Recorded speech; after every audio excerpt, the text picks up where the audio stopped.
So I've been trying to focus the most recent videos on the channel on gameplay tips, trying to help you all improve, prepare, get better as players with actual in-game gameplay with the upcoming MLB The Show tournaments and stuff inbound. Also, we haven't covered in the channel in a while. And one idea came to my mind. I thought it'd be a fun idea to take a top player's game, break down their gameplay, and try to break down what exactly they do right, and kind of translate it to anyone, whether you're newer to the game or someone who has been playing for a while, who doesn't watch top gameplay very often, and try to break down a top player's approach at the plate, on the mound, things in their mentality that we could pick up by watching a high-level gameplay. If you guys know Kriner, he's a top player in the community. He's a top 5 MLB The Show player with no doubt, and he has been for the last few years now. Really good kid. If you want to check him out, I'm going to shout out his channels down below here and his Twitter account if you want to follow him over there. But we're going to watch one of his gameplays, and we're going to break down all the things he does right, break down all the aspects of the gameplay that we can, and pick up some information and tidbits of tips that we can take for ourselves. Let's get into it. What's going on, YouTube? We're back with another video today. I appreciate you all stopping by and watching the videos. In case you are brand new, make sure you hit that sub button, or just make sure you have that sub button hit anyway. Make sure you hit that notification bell so you know whenever we post. And also, if you learn something new, you know how it goes. Make sure you hit that like button. Helps the video get out there, helps support the channel. And finally, if you want to come hang out, watch me play gameplay on Twitch, feel free to come swing by the Twitch channel down below, where I basically stream every afternoon or early evening. But without further ado, let's talk about our gameplay and start breaking down my dude Kriner's gameplay. Just one thing I want to talk about is his lineup before we get into the gameplay. So first, I want to talk about his lineup construction. He has a good mix of hitters. He only has one primary lefty, but he has his creative player, Eddie Murray, Chipper Jones, who are all switch hitters, which is definitely interesting. He seems to treat Mike Trout as if he was a lefty because of his reverse splits he has versus righties. So even though he has Jackie, Trout, and Buxton at the bottom of the order all in a row, they're kind of shifted in a manner where Jackie's good versus both sides, Trout's better versus righties, but still good versus both sides. Buxton's good versus both sides. He's not going to have a big disadvantage if a righty comes in and faces all three of them. He's been using Chipper, Jackie, Trout, Buxton, I assume, for a while. A lot of people wouldn't be using Buxton at this point because they just want to try someone else with a higher overall. But he's been rocking Buxton for a while, and parallel 5, he should be really solid. He should have very close to or above 100 hitting attributes all around. His swing plays well, and he's got great defense out in center. And overall, looking at the team, all these guys have quick, compact swings. None of them have any sort of lengthy swing like a, say, Alfonso Soriano. So he's completely excluding that problem from this team here. Also, he is a chip at stadium. You guys know a lot of top players do play at chip at stadium, especially on legend gameplay here. They like to stick to ship it so they get rewarded as much as possible. They don't want their bad swings to turn into outs. So a lot of guys like Kriner and other top players will stick to ship at stadium. Now let's see what he does with pitching on the mound with Jacob deGrom. One thing I'm going to want to point out, you're going to see a lot of perfect pitching movements out of these dudes. You see a lot of perfect pitching out of those pinpoint movements. These dudes have been really good with pinpoint pitching all year, and they've done like you'll see they'll be hitting a lot of perfects, and this just comes down to practice, getting the motions and timing down. And once you've had a good feel of pinpoint, it isn't impossible to throw perfects. But these dudes just, he's not even 100% paying attention. He's got the timing all perfectly down. It's like really impressive. So keep in mind that a lot of these good players, they try to pitch effectively against the top players in the game. So you're gonna see a lot less of these dudes throwing breaking balls out of the zone low. They're gonna stick very close to the strike zone a lot of time. You'll see that top players will stay close to the zone, but not throw super far out of the zone because they know a lot of good players won't expand their zones that much and get swings and misses. Going to the backdoor slider a couple times off the rip here with deGrom. Again, just trying to keep it close to the zone. I think that a lot of top players pitch the mentality that their opponent is sitting dead red fastball. So you got to mix in the other pitches enough to get their timing kind of out there. You see, he's trying to tunnel that changeup and fastball up and in. He tried the changeup up and in. He missed the spot, but still went to the fastball afterward. He's staying down and away as he's falling behind in the count here. Doesn't want to give him a fastball while behind in the count. Now it's a 3-2 count. Goes back to the inside fastball that he knew he got weak contact on that earlier, but I think he's probably going to be taking note that his opponent is late on that fastball and that he may be able to go back to that. He's staying down and away a lot, which is a spot a lot of people will stick to, especially people are sitting dead red fastball, throwing breaking balls down and away, deceiving them into thinking that they're getting a fastball, get their timing a little earlier and get them to roll over the ball. And you see, that's what he's trying to do. Also, going inside with the slider is great. Now, let's see what his hitting approach is. Let's see what his approach is at the plate here. Runs the center-only PCI. I like it. One thing we want to keep in mind here is that he is streaming, talking to chat. So, you know, he's not like 100% locked in. He's kind of just chilling, vibing out with chat. And you see, he's putting up good swings still, dude. I want to see if we could pick up anything on his hitting approach. Ooh, yeah, he swung at all 3 pitches that inning. Yep, he uses control freaks for all you guys wondering. But he swung at 3 pitches that first inning. And as you see, he's just kind of chilling with chat. So in his earlier part of the game, we may not see too much. But when this game starts to dial up later up, you'll likely see him make a change in approach and really lock in. 3-1 count here. He's not going to give him a fastball, but he gives him the slider. That one, kind of a floater slider there. But as you see, he gives up the homer. He's completely unfazed.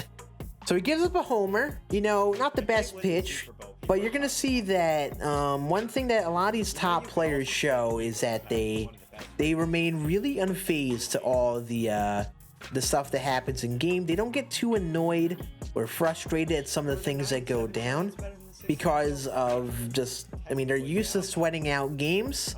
They have that self-confidence, but also they just kind of know that, you know, runs will be scored against good players, so they don't get really too down. And I think in this earlier part of the game, you're going to see he's be very mellow. He's kind of just chatting with chat, vibing out right now. Now, see if he makes any adjustments at the plate. He swung at all 3 pitches in that first inning. He swung at all 4 pitches thus far. I remember you guys blew out. Oh, there it is. Hanging changeup and he crushes it. It's a great swing. He's a little early on it. You know how Ship It Stadium goes, but that's a pitch that needs to be crushed. Bro, he's dialing in and he's not even 100% paying attention, dude. He crushes a hanging changeup, then a pretty solid sinker. He slows down enough on it, hits it to left field, man. You see, he's sitting up, like he's crushing these opposite side of the zone pitches. His opponent is staying away to him, especially his last couple batters, and he's doing a good job of reading that and slowing down the swing. Doesn't do it with Mike Trout there, but I think he may be picking up on that trend that his opponent is going to start to attack him away. So he's going to start to sit back on those breaking balls away. Ooh, it's a hanger slider. You got to crush those. Got to crush those. Ooh, he's sitting fastball. You'll see this a lot of times that the best players in the game just sit dead red fastball. So a big approach against them is to throw those cutters, sinkers, changeups just outside the zone, deceive them into thinking that it's a fastball, and expanding that zone at least a little bit to at least induce weak contact. Steffi's still just vibing with his chat right now. I would love to see a point in this game where he kind of locks in. You could really see his approach at the plate, try to put it all together.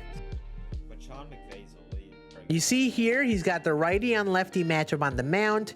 He's kind of going inside to the lefty, trying to play the velocity, but also he's trying to tunnel that inside corner. Throws a fastball on the corner. Then he throws a slider inside off the plate to get him to think it's a fastball. Doesn't get him to bite and goes back to the fastball and still induces a weak contact swing. Got him a little bit hesitant on that inside part of the zone there. Overall, the team is good. They just don't. So he keeps going to his backdoor slider here, and thus far, it has not worked out really for him. You're going to wonder if he's going to make any sort of adjustments on that pitch, because 2 of the pitches he's thrown got absolutely crushed. There was a good changeup down in the way, though. He gets out of the inning. I think he's going to need to dot that changeup down in the way a little more to induce those outs, because the slider clearly isn't working. That's not out. How is that not leaving? Yeah, is that ball staying in the park? I think it is. Yeah, he gets a unlucky PCI, puts up a good swing on a good sinker, and you know, he points out the issue, but literally no issue to him whatsoever. He's swinging really aggressively here. Like, I don't know if you guys are noticing this. He's swinging at a lot of pitches here. Crushes that cutter. I feel like a pitcher like Corbin Burns against a goon player like Kriner here just wouldn't be the move, just because those fastballs are all about the same velocity. You can't really change up speed, so he's just timing up a fastball and just slightly moving it based on it being a sinker or a cutter, basically. Against a good hitter like Kriner, you see he's timing up every single one of these fastballs. One thing I talk about in my hitting tips is how people need to sit fastball and slow down to the breaking stuff. As you see here, he's doing a good job of not being late on any fastballs, any of the sinkers or cutters or four seams. He's slowing down to the curveball. He missed the PCI there, but overall he's not too early in rolling over a lot of those breaking balls. You see here, he does a good job of, he doesn't aim in the strike zone with that fastball. He's staying right around the corners, getting his opponent to bite. Even if his opponent does put up a solid swing, that ball may not go as far just because it's a little bit off the plate. So he's aiming just a little bit off the zone to get his opponent to bite a little bit. Oh, he's going to the slider again. He's got to crush this. Oh, he took it this time. Gets him on the fastball. I think him spitting on that slider told him that, hey, he's just sitting dead red fastball, and then he goes a mile above it. That's just like a quick read on the mound.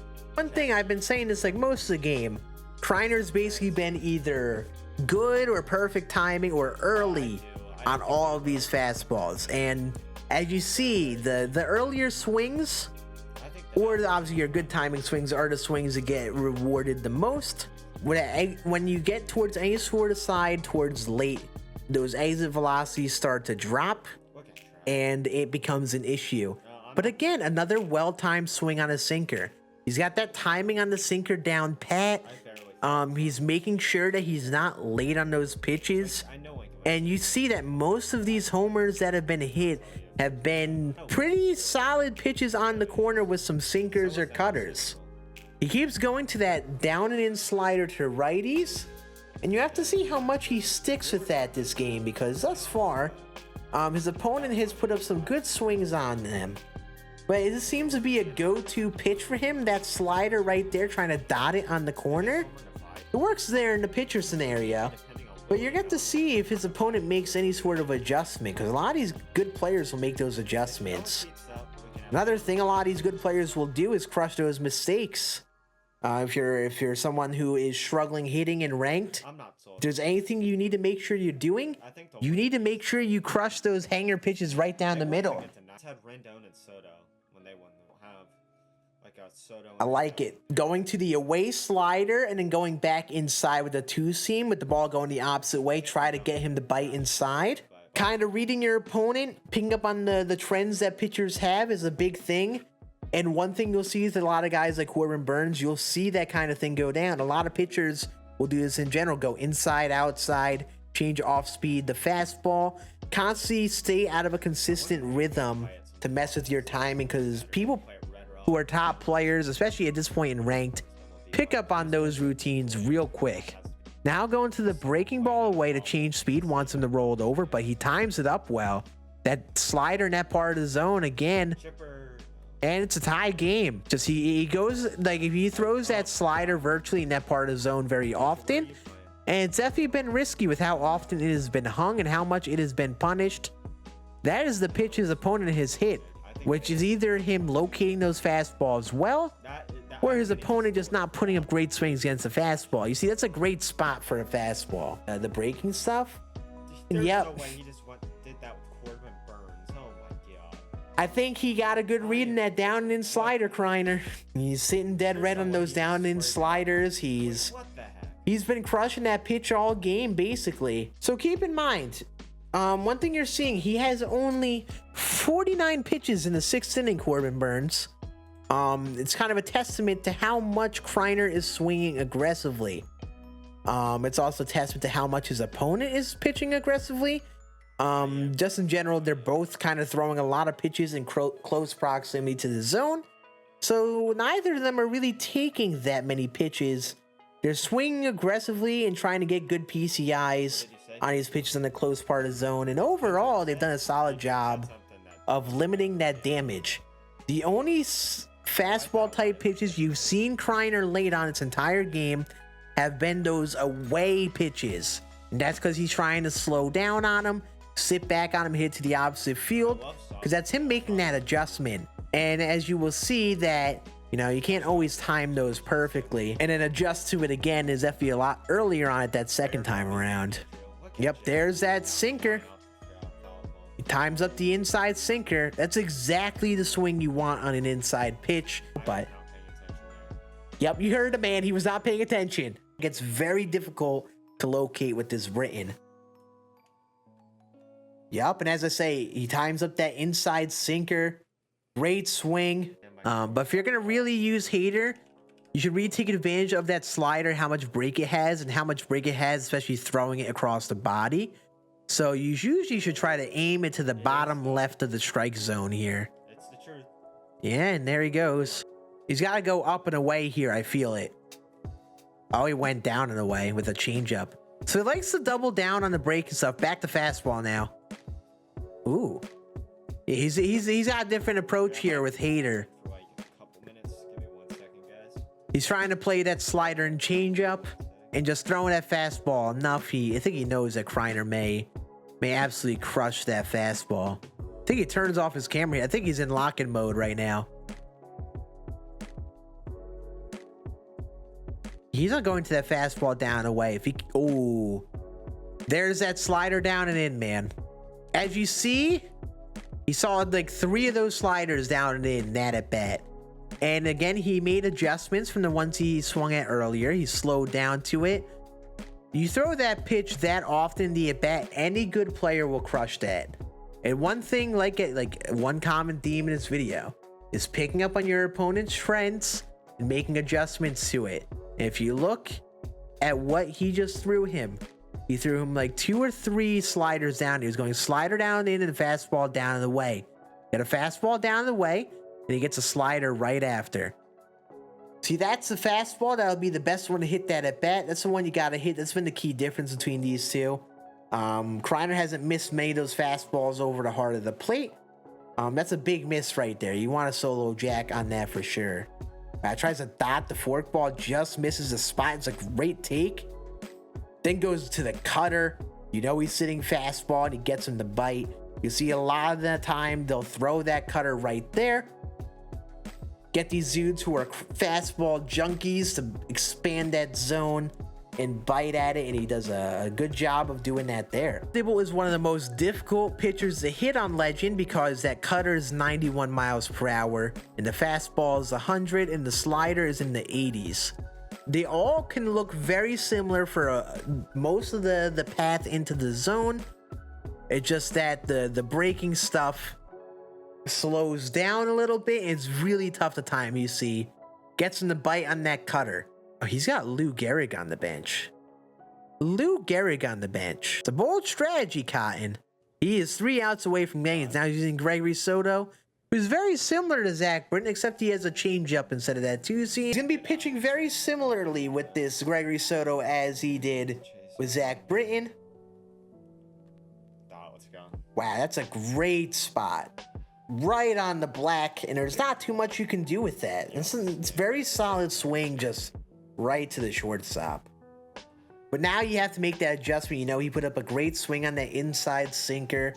You got to be careful hitting that spot, and you see he's starting off away here, knowing that he's timing up those fastballs very well.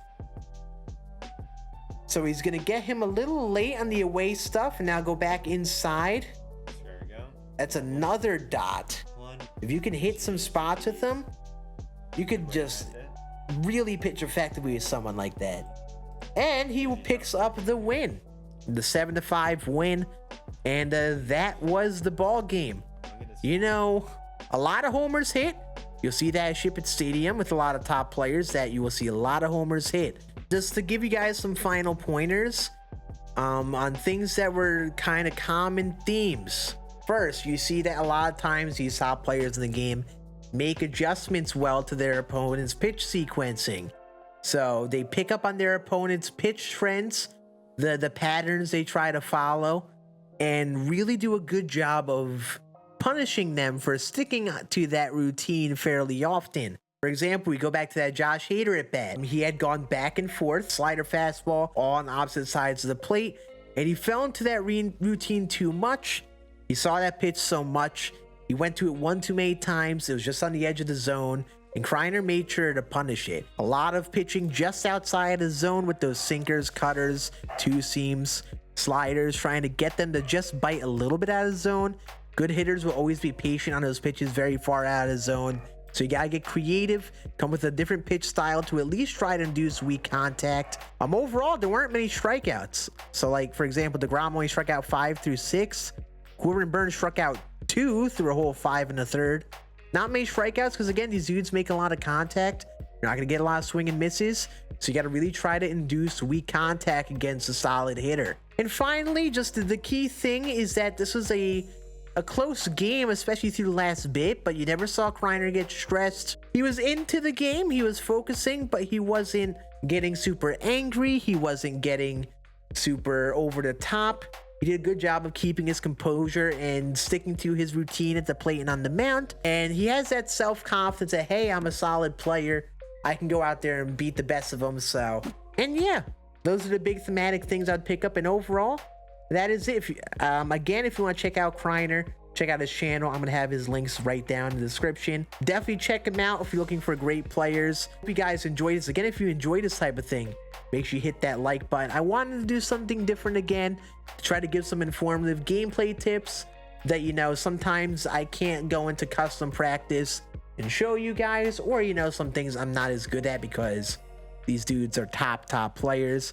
And even if you picked up one sort of advice that helped you with hitting or pitching, I think that this is definitely beneficial because you can always learn what other people do right to be so good at the game and trying to find those things to help us all improve. I think breaking down the gameplay and going through some of the minor things that you may not pick up by just watching it without me breaking it down makes it a little bit better of a learning experience. But I appreciate you all watching. Hope you enjoyed it. If you want to see more of this, make sure you hit that like button. Maybe next one, what we'll do is the reverse. So maybe we'll take a gameplay from a player that we know kind of struggles, and what we'll do is break down that gameplay and kind of point out what people are doing wrong.